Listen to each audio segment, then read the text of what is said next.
Сәлем достар, бүгін мен сіздерге осындай ашытылған қамырдан жасалған самсаның рецептімен бөлісетін боламын. Видеоны соңына дейін көріңіздер, өйткені соңында бір лайфхак болады. Және арнаға жазылып, лайк басып, комментарий жазып кетуді ұмытпаңыздар. Бізге 1,5 пиала жылы су керек. 1 пиала май, пісте май, тұз,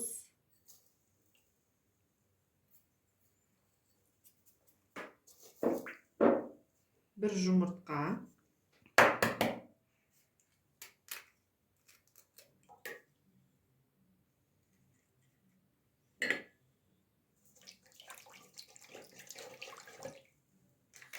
және ашытқы.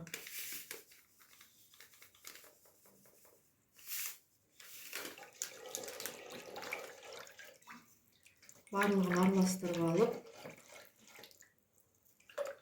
суымыз жылы болу керек. Сосын керегінше ұн салып, қамыр илейміз.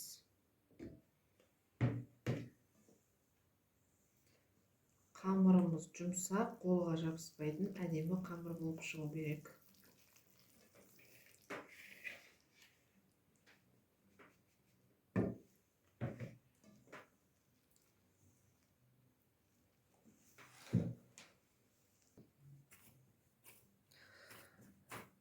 Соңында осындай қамыр шықты бізде. Қамырларыңыз осындай болу керек.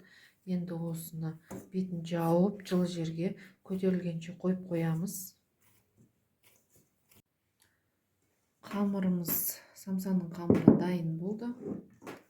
Ашыды, міне көтеріліп. Енді бұл қамырды толықтай түсіріп алып, кішкене бөліктерге бөлеміз.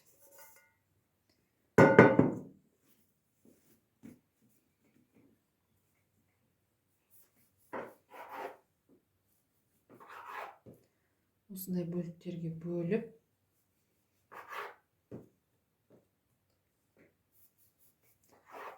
жайып, самсамызды бүгіп түйеміз. Әрбіреуі бір самса болады. Міне осылай бөліктерге бөліп аламыз. Жаңағы илеген қамырымыздан 37 штук самса шығады.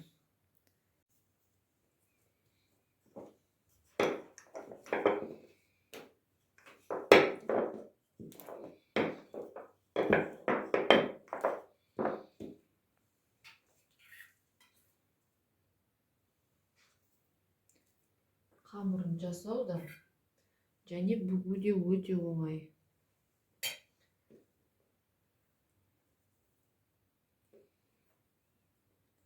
Өте жұмсақ болып піседі сонымен қатар.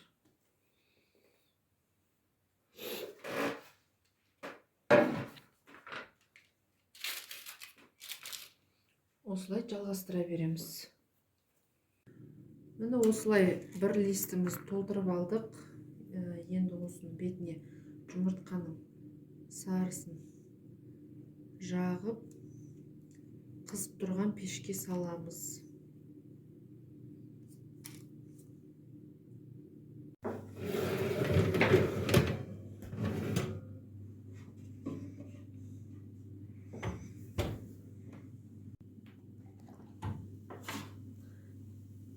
Сонымен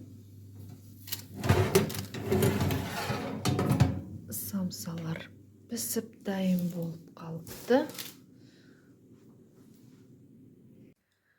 Мін самсаларымыз дайын, пісіп дайын болды. Қамыры міне өте жұмсақ, іші толықтай піскен. Жұп-жұмсақ міне. Жақыннан көрсетейін.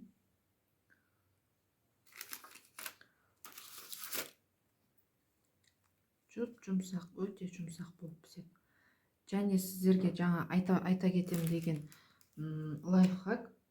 менде начинкасы бітіп қалған еді, фаршы. Содан қалғанына мен қамыр қалып кеткен еді. Сол қамырдың ішіне варенье салып пісірдім. Ол кезде де шаймен ішкенге күшті выпечка болады екен.